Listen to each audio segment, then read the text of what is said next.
आज हम class 8 chapter 2 linear equation in one variable exercise 2.4 NCERT solution solve करेंगे। इसके क्वेश्चन 1 2 3 मैंने पिछले वीडियो में डाले हैं, आप चाहे तो उन्हें देख सकते हैं। आज हम क्वेश्चन 4 से स्टार्ट करेंगे इस वीडियो में।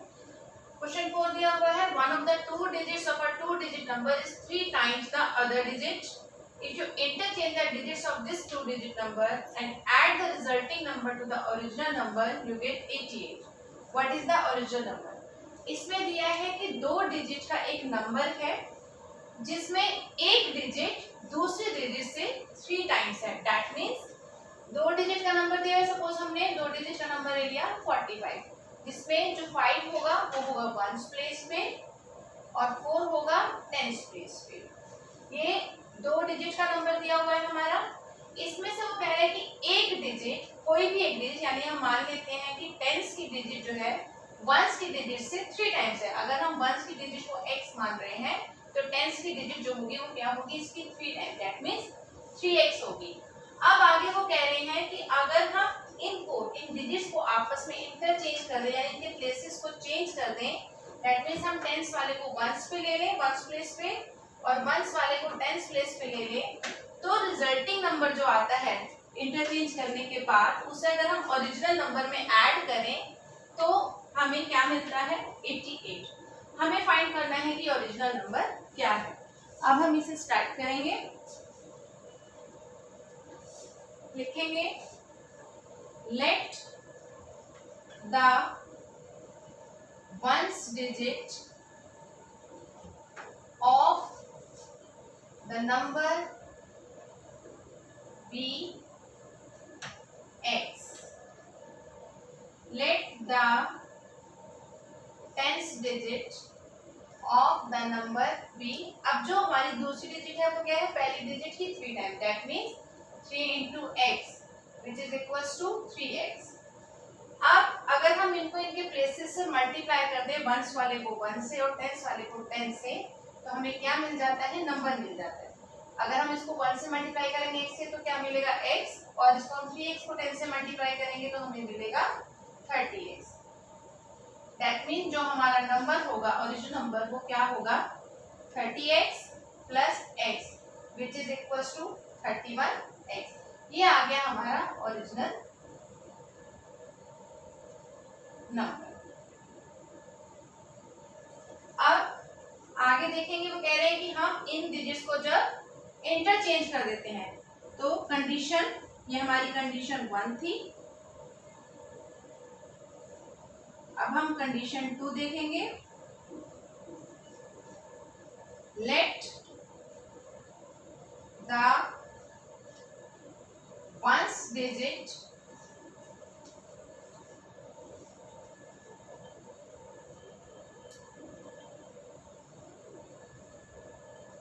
बी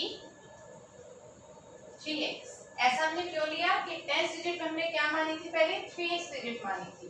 अब वो हमने इंटरचेंज कर दिया, दैट मींस उसको हमने वंस प्लेस पे ले लिया, तो अब वंस डिजिट हो गई हमारी 3x। Let the tens digit be x। Tens digit हमने कौन सी ले ली, जो हमने पहले वंस पे ली थी, जो थी x। अब हम इसे इसके प्लेसेस से मल्टीप्लाई कर दें तो क्या आएगा, 3x को 1 से मल्टीप्लाई करने पे हमें मिलेगा 3x, और x को 10 से मल्टीप्लाई करने पे हमें मिलेगा 10x। यानी जो न्यू नंबर होगा वो हमारा होगा 3x plus 10x equals to 13x। ये है हमारा न्यू नंबर। क्वेश्चन में दिया है कि जब हम इस न्यू नंबर को ओरिजिनल नंबर में ऐड करते हैं तो हमें मिलता है 88। तो इसको हम कैसे लिख सकते हैं, 31x plus 13x equals to 88। 31 plus 13 equals to 44, that means 44x equals to 88। पहले तो क्या करेंगे, 88 को 44 से डिवाइड कर देंगे क्योंकि यहाँ 44 मल्टीप्लिकेशन में दिया है। अब 88 44 से पूरा डिवाइड हो सकता है 2 times, that means x equals to 2। हमें निकालना है ओरिजिनल नंबर जो था 31x। इसमें हम क्या करेंगे, सिंपली x की वैल्यू पुट कर देंगे, which is 31 into 2 equals to 62। ये हमारा ओरिजिनल नंबर होगा। क्वेश्चन नंबर 5 देखेंगे। Shobo's mother's present age is 6 times Shobo's present age. Shobo's age 5 years from now will be 1/3 of his mother's present age. What are their present ages? यहाँ पे दिया है कि जो शोभो की मम्मी की जो प्रेजेंट एज है वो शोभो की प्रेजेंट एज का 6 टाइम्स है। आगे वो बोल रहे हैं कि 5 साल के बाद जो शोभो की एज होगी वो अपनी मदर की जो प्रेजेंट एज है उसका 1/3 हो जाएगी।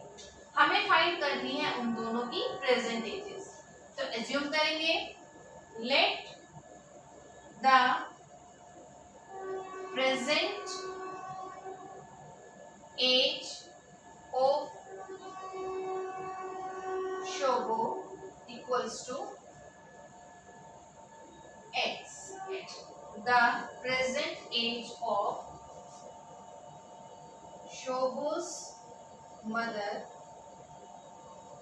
equals to क्या होगी?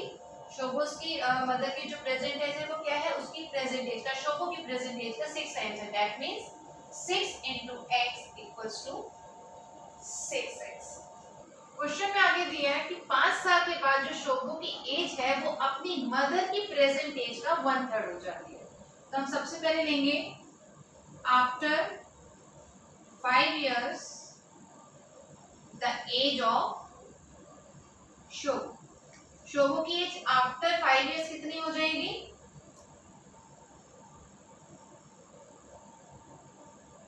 x + 5, क्योंकि इसमें 5 साल जो प्रेजेंट एज है उसकी x उसमें 5 साल ऐड हो जाएंगे। अब अकॉर्डिंग टू क्वेश्चन जो उसकी प्रेजेंट एज है शोभो की x + 5 इक्वल्स टू अभी किसके होगा? जो उसकी मदर की प्रेजेंट एज है उसके 1/3 के। That means x + 5 equals to 1/3 of 6x। अब 6x 3 से कैंसिल हो जाएगा तो क्या आएगा हमारे पास? 2x। That means x + 5 equals to 2x। अब यहाँ पे हमारा लेफ्ट हैंड साइड और राइट हैंड साइड दोनों में वेरिएबल दिया हुआ है, तो क्या करेंगे? वेरिएबल को एक तरफ ले लेंगे और कांस्टेंट्स को एक तरफ। यहाँ पे हम क्या करेंगे? जो हमारा राइट हैंड साइड में वेरिएबल दिया हुआ है x वो पॉजिटिव है, उसको राइट हैंड साइड में जाके हम क्या कर देंगे? लेस कर देंगे। तो 2x में से जब हम x लेस करेंगे तो हमें आंसर मिलेगा x which is equals to 5। That means जो हमारी शोभो की प्रेजेंट एज है वो आ गई 5। लिखेंगे Shobho's present age equals to 5x। अब उसकी मदर की हम निकाल लें, क्या करेंगे? Shobho's mother's present age equals to क्या थी वो? 6x। इसमें हम x की वैल्यू पुट कर देंगे 6 into 5 which is equals to 30 years। ये आ गई हमारी दोनों की प्रेजेंट एजेस। क्वेश्चन नंबर 6 दिया है there is a narrow rectangular plot reserved for a school in Mamoli village. यानी एक प्लॉट दिया है रेक्टेंगुलर शेप का जो कि रिजर्व किया गया मामोली विलेज के लिए। The length and breadth of the plot are in the ratio 11:4। यहाँ पे जो लेंथ और ब्रेड्थ दी है प्लॉट की वो रेशियो में दी गई है। जो क्या दिया है? रेशियो 11:4 का। At the rate ₹100 per meter it will cost the village panchayat at ₹75,000 to fence the plot। और उस पूरे प्लॉट को फेंसिंग कराने में जो पंचायत का पैसा खर्च हुआ है वो हुआ है 75,000 रुपीज। ठीक है, और उसका जो अमाउंट लिया गया है पर मीटर फेंसिंग का वो लिया गया है ₹100 के हिसाब से। What are the dimensions of the plot? हमें निकालनी है प्लॉट की डायमेंशंस यानी कि लेंथ और ब्रेड्थ। तो हम एज्यूम करते हैं let the length of rectangular plot equals to 11x। क्योंकि यहाँ पे रेशियो दिया है तो हम क्या मान के चलेंगे? 11x is the length of the rectangular plot. अब let the breadth of rectangular plot equals to 4x। अब यहाँ पे हमें दिया गया है कि फेंसिंग में हमारा कितना पैसा खर्च हुआ है, तो हम क्या निकालेंगे? पेरीमीटर। फेंसिंग का मतलब है कि यहाँ पे हमें पेरीमीटर फाइंड करना पड़ेगा, क्योंकि फेंसिंग जो की जाती है वो 4 दीवारें की जाती है। 4 साइड्स की। That means perimeter equals to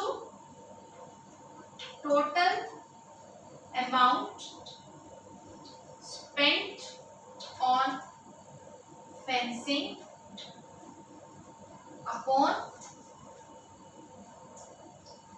cost per metre of fencing equals to total amount हमारा था 75,000 डिवाइडेड बाय और कॉस्ट पर मीटर क्या थी उसकी 100 रुपीज। इसको जब हम डिवाइड करते हैं या कैंसिल करते हैं तो हमारे पास आंसर आता है 750 मीटर। ये हमारा होगा पेरीमीटर प्लॉट। अब हमें मालूम है पेरीमीटर ऑफ रेक्टेंगुलर प्लॉट हम कैसे निकालते हैं। उसका फॉर्मूला होगा हमारा perimeter of rectangular plot equals to 2l plus p within bracket.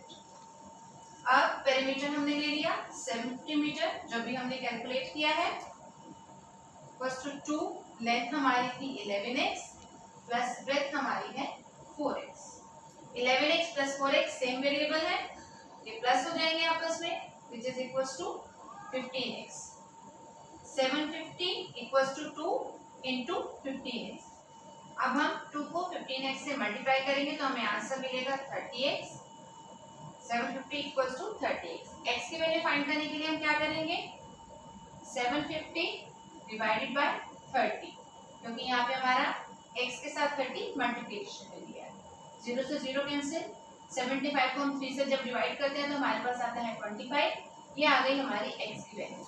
लेकिन हमें निकालनी है डायमेंशंस ऑफ प्लॉट, तो हम लेंगे the length of rectangular plot जो दी थी 11x। अब हम इसमें क्या करेंगे x की वैल्यू पुट करेंगे जो है 25। जब 11 से हम 25 को मल्टीप्लाई करते हैं तो हमारे पास आंसर आता है 275 मीटर। ये होगी हमारी लेंथ ऑफ द प्लॉट। अब इसी तरह से निकालेंगे the breadth of rectangular plot जो थी हमारी 4x।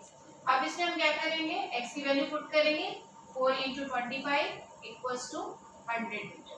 दैट मीन्स ये हमारी आ गई ब्रेथ ऑफ रेक्टेंगुलर प्लॉट।